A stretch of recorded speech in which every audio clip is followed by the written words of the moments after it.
Fala pessoal, tudo bom? Sou o professor Luiz e hoje vamos dar continuidade no nosso curso de Código de Defesa do Consumidor.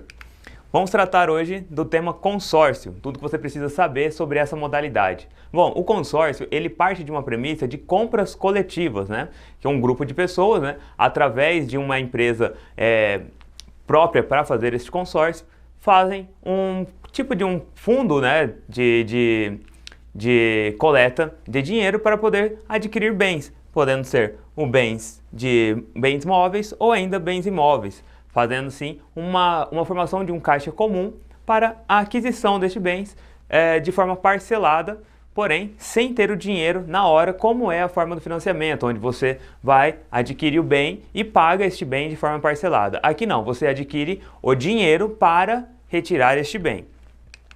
Bom, o que a gente precisa saber a respeito dos consórcios? É sempre bom que a gente tenha em mente qual a regularidade das administradoras deste consórcio.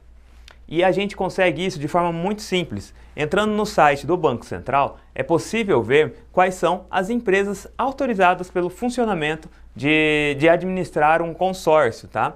E no site da ABAC, que é a Associação Brasileira de Administradores de Consórcios, tem lá nome por nome dessas empresas também. O Banco Central, ele acompanha de perto as administradoras e pode intervir caso identifique que alguma delas esteja com algum problema financeiro. Isso para poder precaver ali todos os consorciados, né? Quem está fazendo o consórcio. Uma coisa que é muito importante que a gente saiba, que toda vez que a gente vai fazer um consórcio, existem algumas pessoas, alguns vendedores desses consórcios que podem falar para você que o sorteio é garantido, você vai ser sorteado daqui 3 meses, 6 meses, 2 meses, então entra no consórcio porque o juro é menor, né? Melhor do que fazer um financiamento, e aí você acaba indo pela ideia de que existe um sorteio que já é garantido, mas isso não existe, tá? Então não tem uma contemplação garantida por um período. Todo mundo, claro, vai ser contemplado a algum momento neste consórcio, porém não tem esse prazo, né, que pode ser estipulado ali por alguém que vai tentar te vender. Então às vezes a pessoa fala assim, vamos daqui 30, 60 dias você vai ter o crédito. Não é. O prazo máximo para você adquirir crédito é enquanto existir esse grupo, este consórcio. Então se tem lá o consórcio por 120 meses, nesses 120 meses, pode ser que sim, você vai sim ser contemplado, mas isso não lhe garante desses prazos mais curtos que podem ser oferecidos durante uma venda. Representantes. O grupo de consórcio, eles podem eleger até 3 representantes para poderem participar das assembleias e defender ali os seus interesses, os interesses desse grupo, tá? E aí, caso não seja atendido algum direito que este grupo tenha ou que o consorciado individualmente tenha dentro dos direitos do consórcio, nos seus direitos do consumidor, ele poderá reclamar na Associação Brasileira de Administradores de Consórcios, que é a ABAC, ou ainda se dirigir a um órgão de defesa do consumidor, como o PROCON, por exemplo.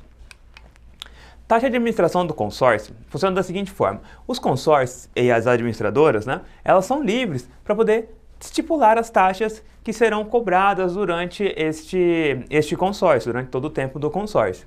Porém, toda vez que a gente for, então, comprar uma cota, então entrar em um consórcio, é muito bom a gente verificar quais são as taxas, né? Porque as taxas de consórcio, elas são um pouco mais baixas do que uma taxa de financiamento, mas é sempre bom a gente perceber se ela vai caber ou não no nosso orçamento. Alguns consórcios, eles incluem ainda outros custos, né, além dessas taxas, que pode ser um custo para o fundo de reserva, que a gente também vai tratar durante nosso tema de consórcio, que vai ser para poder garantir que não haja nenhum problema para este grupo do consórcio, né? Então, ele pode chegar até 5% do valor da carta de crédito, tá? E se sobrar esse dinheiro, depois ele tem que ser devolvido aos consorciados. A gente vai aprender mais ainda sobre essa regra de fundo de reserva mais pra frente no nosso tema. O Banco Central, ele ainda obriga as administradoras a divulgar a taxa efetiva do consórcio, tá? Então, toda taxa que engloba o contrato de consórcio deve ser divulgada pela administradora do consórcio, tá bom? Porque isso daí vai facilitar a comparação entre uma administradora e outra quando o consumidor for buscar fazer essa modalidade, né, para poder adquirir um bem. Como que é feito o reajuste desse contrato de consórcio? A gente tem que ter em mente que os imóveis, os automóveis também, os bens, serviços, eles podem variar o preço.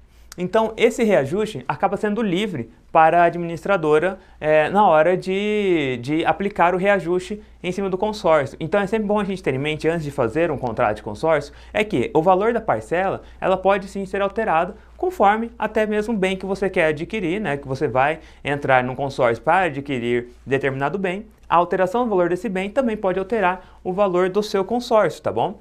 Isso serve para poder manter um equilíbrio, e aí a gente chama de equilíbrio isonômico, né, de tratar todo mundo igual dentro de um grupo de consorciados, tá? Então, esse reajuste, ele é feito no periódico do crédito, ou seja, quando há uma alteração no valor do bem que vai ser adquirido. E é necessário que esse reajuste ele atenda à Lei 11.795 de 2008, que determina algumas regras para o consórcio, dentre elas, propiciar aos seus integrantes, de forma isonômica, a aquisição de bens ou serviços. Então, quando o reajuste ele é aplicado para todos, não importa se a pessoa já foi contemplada ou ainda vai ser contemplada. O reajuste ele é feito de forma isonômica, então todo o grupo de consorciado vai efetivamente pagar o mesmo valor. Bom, pessoal, por hoje é só. A gente iniciou aqui o nosso estudo sobre consórcio e eu aguardo vocês para a próxima aula. Até lá!